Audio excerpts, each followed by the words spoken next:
درود به عزیزان دلم.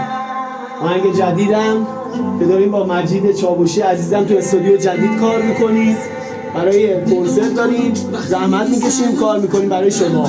امیدوارم بپسندید. لبخند میزنی میخندی برام، باعث میشه از غصه قادرم یه لحظه نباشی تو دل آشومه، وقتی که تو هستی دل آرومه. وای حالمون خوبه، قلبمون برقم میکوبه. حال من که خیلی خوبه چون که تو اومدی، یادت در حال اولمون تو آبری چقدر خوش گذشت من و تو و یه کاسه آش فوت میکردیم و میخوردیم ناله یواش یواش. این آرامشو با تو میخوام میمیرم براش، خواهش میکنم من بشه توی قلب من باش، که من امون میدم حق و پیمون و بمونم پاش. امیدوارم بپسندید.